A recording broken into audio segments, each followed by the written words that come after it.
ایک بھائی جان نے صلح کرا دی، اس نے کہا خود نہیں بھاگے تھے، تھوڑا لے کے بھاگا تھا، تھوڑا نفس پہ آئی۔ وہ تو بیٹھے ہوئے، شبلی نعمانی نے نام بھی لکھا ہے اور میں احترام میں نام نہیں لوں گا۔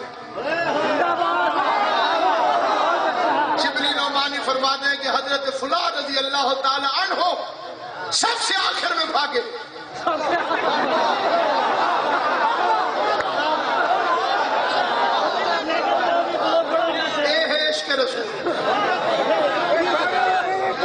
سب سے آخر میں بھاگے، اور اگلا جملہ اس کو بھی کمال ہے، اور جب امن ہو گیا تو سب سے پہلے واپس تشریف لائے۔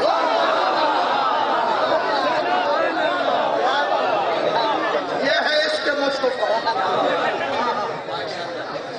حالات خراب ہوئے تو کھڑے رہے پہلے، پھر آخر میں مجبور ہو کے سب سے آخر میں بھاگے۔ حالات ٹھیک ہو گئے تو سب سے پہلے واپس آئے۔ جب واپس تشریف لائے تو اس وقت علی کی ذوالفقار کے صدقے میں پیغمبر ہاری ہوئی جنگ دوبارہ جیت چکے تھے۔ اب کئی بندوں نے سوچا تو ہوگا کہ جب مصطفیٰ اکیلے تھے تو جنگ جیتی کیسے؟ سارے چلے گئے، سارے چلے گئے، سارے۔ کسی بندے کو لفظ سارے پہ اعتراض ہوا، اپنے کسی بزرگ کو ثابت قدم ثابت دکھا۔ پیغمبر اعظم ناکہ پر تشریف فرما، چاروں طرف سے فسق و فجور کی فوجیں، کافروں کے سیاہ بادل، درمیان میں اللہ کی امانت، چاروں طرف سے آوازیں قد قتل محمد، محمد قتل ہو گئے۔ جوان گئے، حضور اکیلے، سارے کافروں نے مل کے فیصلہ کیا آؤ بدلہ لو، آج اکیلا ہے۔ میرے پاس الفاظ نہیں ہے کہ میں وہ نقشہ آپ کو بتا سکوں۔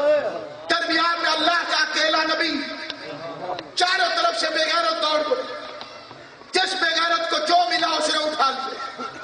کسی کے ہاتھ میں لاٹھی، کسی کے ہاتھ میں پتھر، کسی کے ہاتھ میں نیزہ، کسی کے ہاتھ میں تلوار۔ پیغمبر کے پاس کھیل کے دو رستے تھے۔ پہلا رستہ تھا کہ بھاگ جائے، اور بھاگ جائے تو نبی نہیں رہتے۔ اور ہے یا نہیں آپ حضرات؟ یہ جو اندھیرے میں بیٹھے ہو تمہارا امتحان زیادہ ہے، کیونکہ آل محمد اپنے پرائے کا امتحان ہمیشہ بتیاں بجھا کے کیا کرتے ہیں۔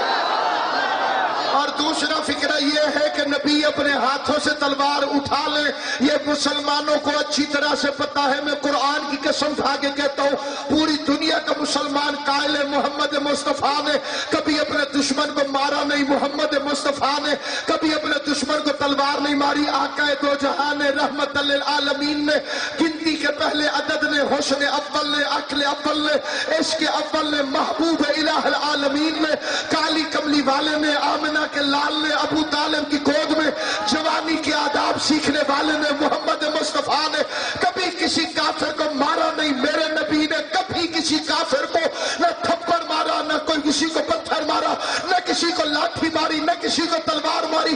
دنیا کو آج تک یہ پتا ہی نہیں چلا کہ محمد مصطفیٰ نے کبھی کسی کافر کو مارا کیوں نہیں۔ آؤ میں منبر رسول سے وجہ بتاؤں، محمد مصطفیٰ نے کبھی کسی کافر کو اس لیے نہیں مارو کہ علی کسی دشمن محمد کو محمد کے قریب آنے دیتا تو نبی اسے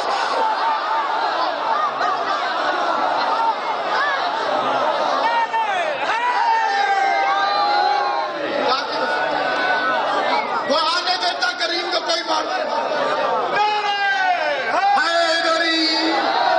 چاروں طرف سے کافر اکٹھے ہوئے، درمیان میں آمنہ کا لال سید عرب والعجم اتنا قریب آ گئے، اتنا قریب کیا وہ ان کے پتھر حضور کو لگنے لگے۔ بڑے لکھے لوگ ان کے دور سے مارا ہوا پتھر نہیں لگتا۔ پتھر یہاں سے مارے بندہ دور پہنچے گئے نہیں تو لگے گئے۔ کافر اتنے قریب آ گئے تھے کہ اب ان کے پتھر آقا کو لگ رہے۔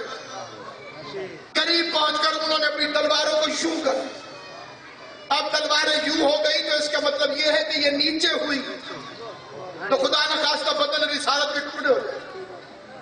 لکھا ہے کہ حضور کا بدن تلواروں کے سائے میں چھپ گیا۔ مطمئن پیغمبر نے آہستہ سے فرمایا یا علی،